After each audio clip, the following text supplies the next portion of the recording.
বাচালতা হচ্ছে বিজেপির তরফ থেকে।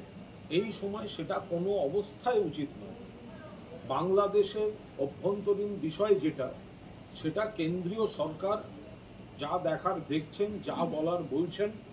তৃণমূল কংগ্রেসের তরফ থেকে স্পষ্টভাবে বক্তব্য জানিয়ে দেওয়া হয়েছে, আন্তর্জাতিক বিষয় নিশ্চিতভাবে কেন্দ্র যা বলবে সেটা রাজ্য সরকার মানবে। কিন্তু পাশাপাশি যেহেতু আমাদের সীমান্ত, পশ্চিমবঙ্গের সীমান্ত সবচেয়ে বেশি, তাই কেন্দ্রীয় সরকার বাংলাদেশ নিয়ে যা সিদ্ধান্ত নেবে বা যা প্রক্রিয়া চালাবে সেটা পশ্চিমবঙ্গ সরকারকে জানিয়ে এবং মাননীয় মুখ্যমন্ত্রীর সঙ্গে পরামর্শ করে নিলে সেটাই হবে বাঞ্ছনীয়। কিন্তু সকালে দিলীপ ঘোষ যা মন্তব্য করেছেন, এরপরে অন্যান্য বিজেপি নেতারা যা মন্তব্য করছেন, এটা দায়িত্ব জ্ঞানহীন বাচালতা। দিলীপ ঘোষ বলছেন যে যারা ওখান থেকে ঢুকে এসে বাংলায় এপার বাংলায় এসে সন্ত্রাস করে গেছে, ঢুকে এলো কি করে? এই কথাটা আসছে কোথা থেকে? দিলীপ ঘোষ বলছেন ও বাংলা থেকে যারা এসে গন্ডগোল করে গেছে, অমুককে মেরে গেছে। বিএসএফ আপনার দলে, অমিত শাহ স্বরাষ্ট্রমন্ত্রী, তো অনুপ্রবেশ রোখার দায়িত্ব তো বিএসএফ এর, কেন্দ্রের। তাহলে আপনারা যে এই কথাগুলো বলছেন এই সময়, যে ওপাশ থেকে এসে যারা এই করেছে, আপনারা আসতে দিচ্ছেন কেন? সীমান্তটা তো পশ্চিমবঙ্গ সরকার দেখে না, রাজ্য পুলিশ দেখে না, কলকাতা পুলিশ দেখে না। সীমান্তের তো এখতিয়ার বাড়িয়েছেন 50 কিলোমিটার পর্যন্ত, আপনারা বিএসএফ এর হাতে দিয়েছেন। তাহলে বাংলাদেশ থেকে এসে ঢুকে মেরে গেছিল, এই কথাটা আসছে কোথা থেকে, কিভাবে আসছে? আমরা সবাই প্রার্থনা করছি বাংলাদেশ যাতে শান্ত হয়, শান্তি ফেরে, স্বাভাবিকতা রেস্টোর্ড হয়। তার বদলে বিজেপির নেতারা যে ধরনের ভাষা বলছেন, এ তো বিপজ্জনক। বিজেপির কেন্দ্রীয় নেতাদের উচিত এগুলো থামানো। আর যদি না থামায়, তাহলে ধরে নিতে হবে যে বিজেপি বাংলাদেশের এই অশান্তিকে তারা ভোট মার্কেটিংয়ে ব্যবহার করার চূড়ান্ত জঘন্য কাজটা বিজেপির নেতারা করছেন। বিজেপি অবিলম্বে তাদের এই নেতাদেরকে বারণ করুন, মুখ বন্ধ রাখুক। এটা সরকারি পদক্ষেপের সময়, সস্তা রাজনীতির সময় নয়। আর যদি দেখা যায় যে বিজেপির নেতারা পশ্চিমবঙ্গে মুখ বন্ধ না করে প্ররোচনামূলক বিবৃতি দিচ্ছেন, এ রাজ্যের রাজনীতিকে কলুষিত করছেন, তাহলে ধরে নিতে হবে এটা দিল্লির অনুমোদনে বাংলাদেশকে ব্যবহার করে বিকৃত ভোট মার্কেটিং করছেন বিজেপির নেতারা। এখন এই বিষয়ে কারুর কোনো কথা বলার প্রয়োজন নেই। পশ্চিমবঙ্গ সরকারেরও যা বলার আছে কেন্দ্রকে বলছে, কেন্দ্রের যা বলার আছে কেন্দ্র ব্যবস্থা নিচ্ছে। আজকে আমাদের সকলের উচিত আগে পরিস্থিতিটাকে ঠান্ডা হতে দেওয়া এবং প্রার্থনা করা। সেই জায়গায় দাঁড়িয়ে বিজেপি যদি এই ধরনের সিএএ, এনআরসি এগুলো এখন এর সঙ্গে মেলে, বাংলাদেশে অসম্মানিত কে হয়েছে? মুজিবুর রহমান হয়েছেন। তিনি হিন্দু না তিনি মুসলমান? বিজেপি কি রাজনীতি করতে চায়? জাতির জনক, জাতির পিতা বলেন ওনারা। বঙ্গবন্ধু মুজিবুর রহমান, দুর্ভাগ্যজনক দৃশ্য তার মূর্তিকে কেন্দ্র করে। তো সেখানে কি হিন্দু মুসলমান বেছে করছে? কেন এই রাজ্যে এই অশান্তিটাকে এইভাবে প্রভোগ করতে যাচ্ছেন? কেন এখানে ধর্মের ভেদাভেদ আনতে যাচ্ছেন? বাংলাদেশে যা হচ্ছে কাম্য নয়। সবাই চাইছে শান্তি, কিন্তু আমরা কি সেই আলোচনাগুলো এমন প্রভোকেটিভ ওয়েতে করব যাতে তার সংক্রমণের সম্ভাবনা থাকে? দায়িত্ব জ্ঞানহীন বাচালতা করছেন বিজেপি নেতৃত্ব। বাংলাদেশের এই আন্দোলনকে কার্যত সমর্থন জানাচ্ছে পাকিস্তান, কোন দিকে যাচ্ছে? এটা সম্পূর্ণ আন্তর্জাতিক বিষয়। এখানে দাঁড়িয়ে আলাদা করে কোনো মন্তব্য করব না। মমতা বন্দ্যোপাধ্যায় মাননীয় মুখ্যমন্ত্রী আমাদের দলনেত্রী যা বলেছেন যে কেন্দ্র দেখছে, কেন্দ্র ব্যবস্থা নেবে, কেন্দ্র যা করতে বলবে রাজ্য সরকার সহযোগিতা করবে। কিন্তু আমাদের সেই সঙ্গেও বক্তব্য, এটা যেহেতু আমাদের সীমান্ত লাগোয়া ব্যাপার, ফলে বাংলাদেশ নিয়ে কেন্দ্র যাই করুক সেটা মমতা বন্দ্যোপাধ্যায়ের সঙ্গে পরামর্শ করে করা উচিত। এটা তৃণমূল কংগ্রেসের বক্তব্য। এর বাইরে আমরা দেখছি আমাদের নেতৃত্ব নজর রাখছেন, আমাদের নেতৃত্ব নিজেদের মধ্যে আলোচনা করছেন, কিন্তু এখন এই মুহূর্তে সেটা প্রকাশ্যে বলার সময় নয়। চোখ কান খোলা আছে সর্বভারতীয় তৃণমূল কংগ্রেসের নেতৃত্ব। গোটা বাংলাদেশের পরিস্থিতি এবং বাংলাদেশের পরিস্থিতিকে কেন্দ্র করে উদ্ভূত যে ঘটনাক্রম সেগুলি তারা নজর রাখছেন, নিজেদের মধ্যে আলোচনা করছেন, কিন্তু এই নিয়ে বাইরে একটি শব্দ বলা হবে না।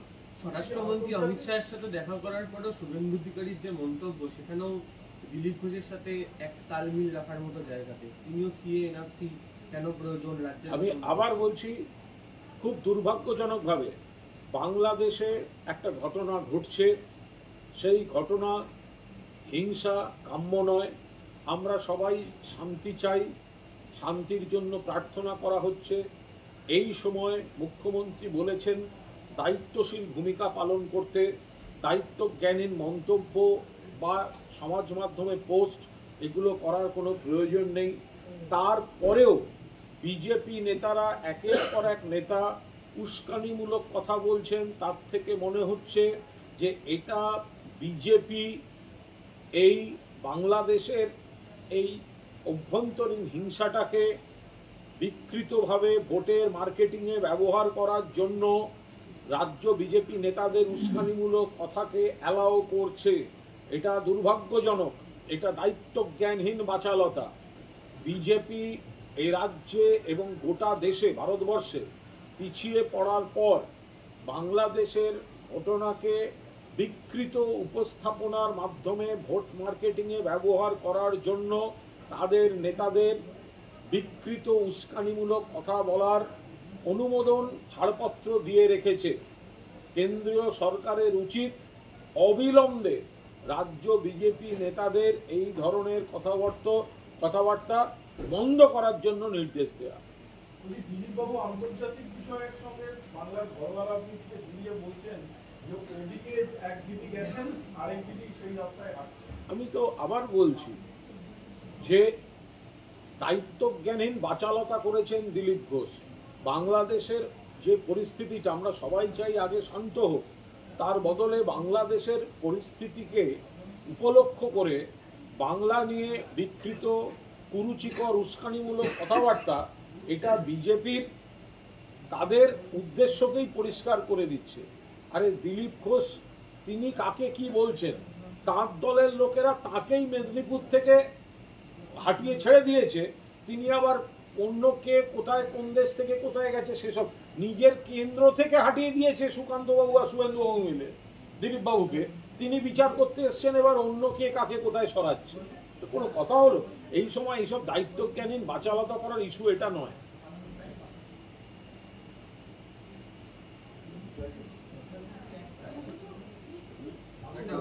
আর একটা বিষয় বলে রাখি, এই যে যদিও এটা খেলার বিষয়, এই যে মেয়েটি অলিম্পিকে পদকের দোরগোড়া থেকে ফিরে এলো, খেলার বিষয় খেলার মাঠে থাকুক, মাত্র 100 গ্রাম ওজন বেড়ে গেছিল বলে এই ফগত মেয়েটি তাকে কুস্তি থেকে ডিসকোয়ালিফাই করে দেওয়া হলো।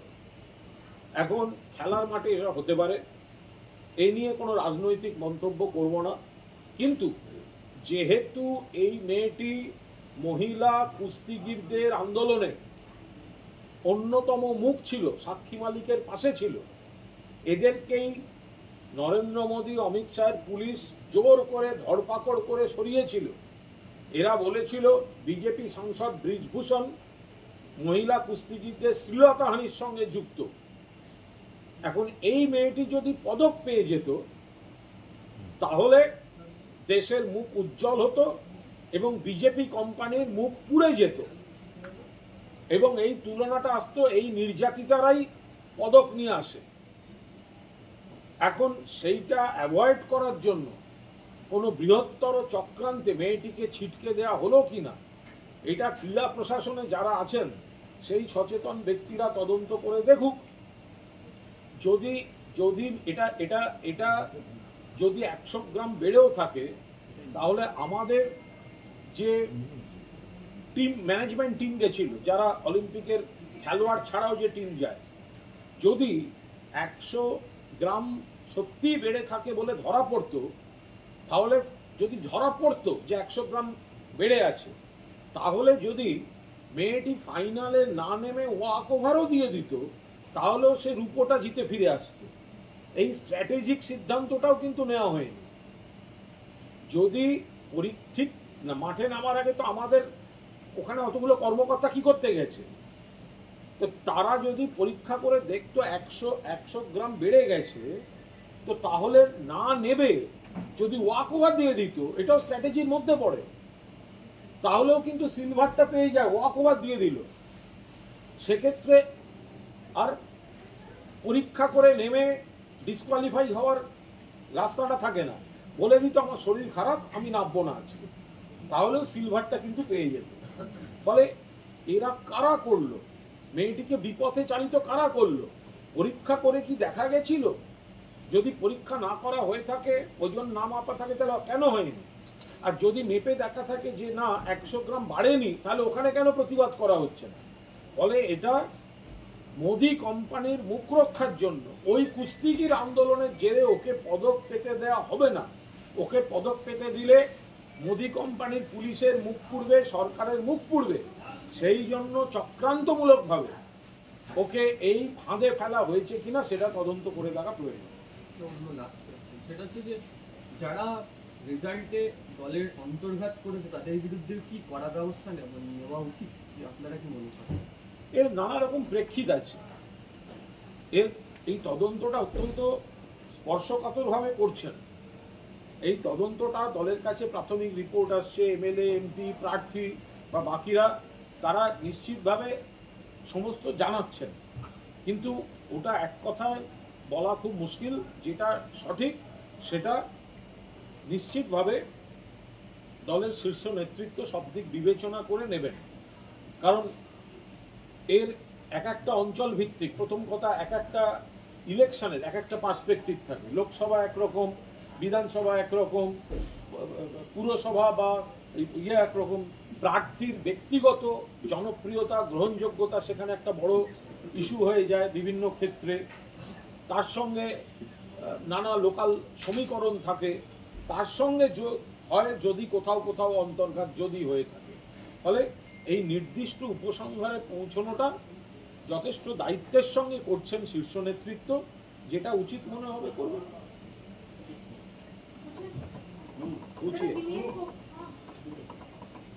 সীমান্তের কথা বলছি, দীর্ঘ সীমান্ত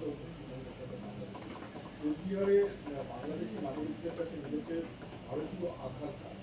তাদের দাবি যে 2020 সালের 9টার এক এজেন্টকে দিয়ে করানো হয়েছিল। এই আধার কার্ডের সহজলভ্যতা যদি এমন হয়, তাহলে খুব স্বাভাবিকভাবে কেন্দ্রের দায়।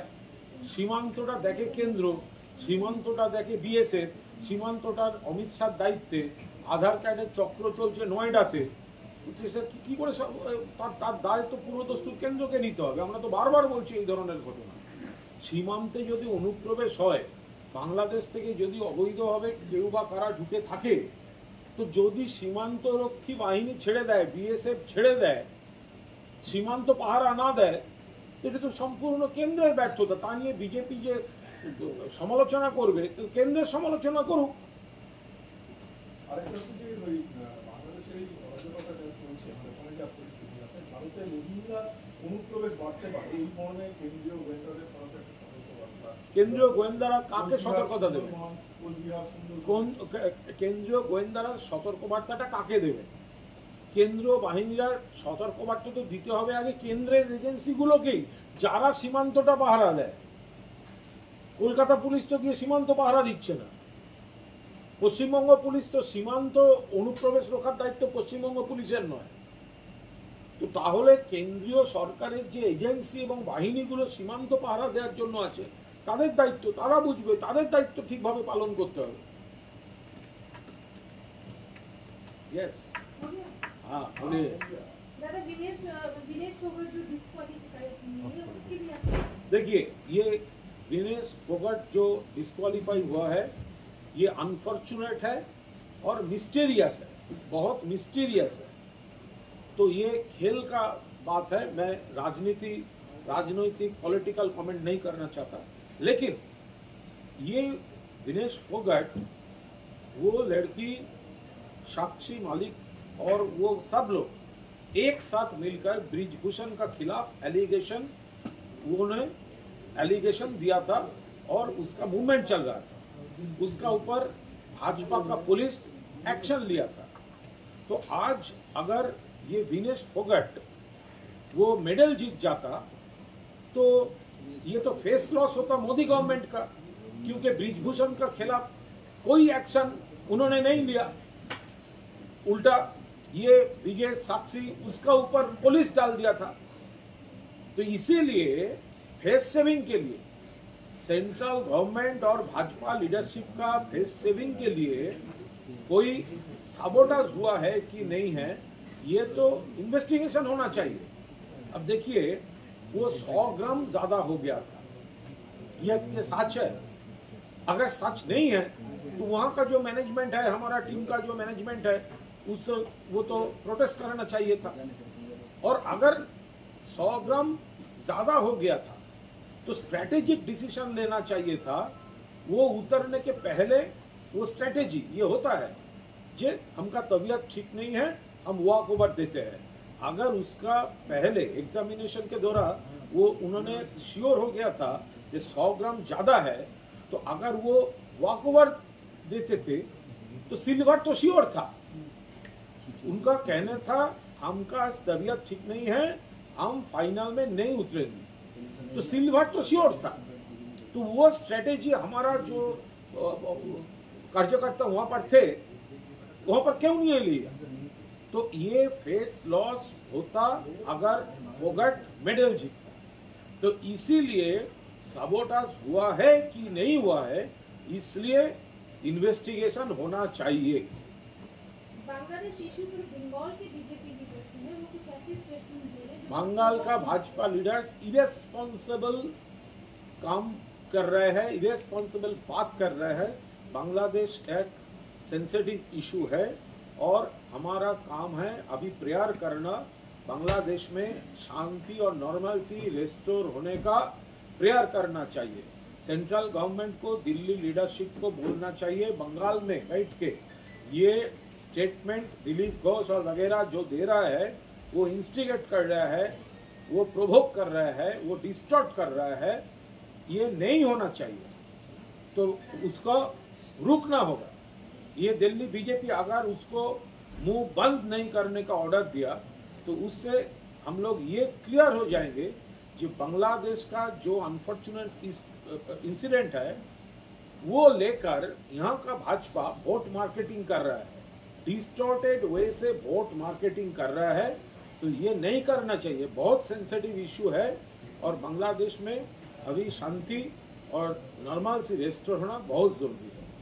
कांग्रेस के लीडर सलमान खुर्शीद ने आज एक कमेंट किया है कि बांग्लादेश का जो सिचुएशन है वो इंडिया में भी पॉसिबल नहीं हो सकता। हम लोग कोई कमेंट नहीं